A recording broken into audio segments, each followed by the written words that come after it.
যে এই জনগোষ্ঠী তথাকথিত মিয়া এতিয়ালৈও হেৰি হোৱা নাই। তথাকথিত মিয়া জনগোষ্ঠীটোৰ এটা সুকীয়া ইতিহাস আছে। অসমত তেওঁলোকৰ এটা সুকীয়া পৰিচয় আছে, কিন্তু অসমত অন্য জনগোষ্ঠীৰ দৰে তেওঁলোকৰ এটা সুকীয়া নাম নাই। আজি আহোম কওক, মৰাণ কওক, মটক কওক, মিচিং কওক, চাহ জনগোষ্ঠী কওক, তিৱা কওক, তেওঁলোকো বৃহত্তৰ অসমীয়া জাতিৰ একোটা জনগোষ্ঠী। ঠিক তেনেকৈ এই জনগোষ্ঠীটোৰো এটা সুকীয়া নাম থাকিব লাগিছিলে, আজিলৈ নাই। আৰু অতীতত আমি দেখিছোঁ এই জনগোষ্ঠীক বুজাবলৈ বিভিন্ন সময়ত বিভিন্ন নাম দি মাতিছে। মিয়াটো তুচ্ছাৰ্থত ব্যৱহাৰ কৰিছে, যদিও এই শব্দটোৰ অৰ্থটো ভাল। কোনোবাই কৈছে পমুৱা। পমুৱা মানে হ'ল যোনে পাম খেতি কৰি তাৰপিছত নিজৰ ঘৰলৈ গুচি যায়। এই মানুহখিনি পমুৱা নহয়, শুদ্ধ শব্দ নহয়। কোনোবাই কয় অভিবাসী। কালিও মুখ্যমন্ত্ৰী মহোদয়ে এবাৰ অভিবাসী শব্দটো কৈছে।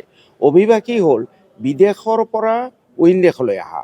এই মানুহখিনি বিদেশৰ পৰা অহা নাই, বংগৰ এটা পাৰ্টৰ পৰা আহিছে। কোনোবাই কয় চৰুৱা। এই মানুহখিনি অকল চৰত নাথাকে। গতিকে এই অতীতত ইউজ কৰা এটা সময়ত হয় হোমেন বৰগোহাঁই ডাঙৰীয়াই ন অসমীয়া বুলি কৈছিলে, কিন্তু সেই ন অসমীয়াৰ পৰা উত্তৰণটো আৰু নঘটিলে। আৰু সেই ন অসমীয়া শব্দটো বৃহত্তৰ অসমত গ্ৰহণো কৰা দেখা নগ'ল। গতিকে আৰু অতীতত এই মিয়া শব্দটো যথেষ্ট প্ৰচলিত হৈ আহিছে। আগত যদিও ভদ্ৰ সমাজত, ভদ্ৰ পৰিৱেশত এছেম্বলিত যেনেকৈ মিয়া শব্দটো উচ্চাৰণ কৰিবলৈ লাজ পাইছিলে, আৰু মিয়া শব্দটো উচ্চাৰণ নকৰি এই জনগোষ্ঠীক বুজাবলৈ বাংলাদেশী, সন্দেহযুক্ত বাংলাদেশী এনেকুৱা অভিধাবোৰ দিয়া হৈছিলে। সেই অভিধাবোৰ মই ভাবোঁ অপমানজনক। গতিকে এটা সুকীয়া নাম হ'ব লাগে বুলি মই ভাবোঁ। আৰু মুখ্যমন্ত্ৰীয়ে যিটো প্ৰস্তাৱ কৰিছে যে এটা বিল আনিব লাগে, এই ক্ষেত্ৰত মই এই জনগোষ্ঠীৰ কিছু মানুহৰ লগত আলোচনা বিলোচনা কৰি আছোঁ। খুব সম্ভৱ তেওঁলোকৰ পজিটিভ ৰেছপন্স পালে মই বিলখন আনিম।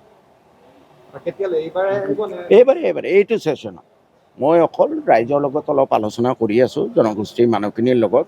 মেক্সিমাম মানুহ পজিটিভ আছে, তথাপি আৰু 2-4জনৰ ভিউ লৈ যদি চবেতো নামানে, মেজৰিটি মাষ্ট বি গ্ৰাণ্টেড। বেছিভাগ মানুহে যদি এই জনগোষ্ঠীৰ নাম মিয়া হোৱাটো বিচাৰে, হয় আমি অসমীয়াৰ কোন জনগোষ্ঠী? মিয়া জনগোষ্ঠী। যেনেকৈ অসমীয়াৰ আহোম জনগোষ্ঠী, চাহ জনগোষ্ঠী, মিচিং জনগোষ্ঠী, ঠিক তেনেকৈ অসমীয়া জাতিৰ মিয়াটো এটা জনগোষ্ঠী হিচাপে আমি পৰিচিত হ'ব বিচাৰোঁ। আপোনালোকৰ কেইগৰাকী সতীৰ্থ বিধায়কে কিন্তু এই ক্ষেত্ৰত আপত্তি কৰিছে, আমাক মিয়া বুলি নক'ব বুলি মুখ্যমন্ত্ৰী এতিয়া এই জনগোষ্ঠীক তেওঁলোকেই কওক কি নাম দি মাতিব। জনগোষ্ঠীয় নাম এটাতো লাগিব নহয়। এওঁলোকৰ যিহেতু সুকীয়া সমস্যা, সুকীয়া ইতিহাস, এতিয়া এই মানুহখিনিৰ সুকীয়া সমস্যা বুজাবলৈ কি বুলি মাতিব? তেওঁলোকেই কওক, এটা ভাল নাম কওক না। জনগোষ্ঠীয় নাম এটাতো লাগিব টু আইডেণ্টিফাই দিছ কমিউনিটি। আমি অসমীয়া, হৈছে আই এম নট অসমীয়া। আমি অসমীয়া। সেই 19শ শতিকাতে তেতিয়া অসম সাহিত্য সভাৰ মহান ব্যক্তিসকলৰ আহ্বানত আমাৰ পূৰ্বপুৰুষসকলে তেতিয়াই অসমীয়া গ্ৰহণ কৰিলে। 1931 চনত প্ৰথম অসমীয়া হিচাপে ৰেকৰ্ডিং কৰিলে। তাৰপিছৰ পৰাতো আমি অসমীয়াই। আপুনি মুছলমান গাঁৱত যাওক, চাব চবে কয় আমি অসমীয়া। এটা ঘৰত কোৱা দোৱান আছে, সেইটো বেলেগ কথা, কিন্তু নিজকে অসমীয়া বুলি পৰিচয় দি এই জনগোষ্ঠীৰ মানুহে গৌৰৱবোধ কৰে। আৰু ল'ৰা ছোৱালীকো অসমীয়া মাধ্যমত শিকাইছে। এনেকুৱা বহুত পৰিয়াল আছে যিসকলৰ ল'ৰা ছোৱালী আজি সেই মিয়া দোৱানটোও পাহৰি গৈছে।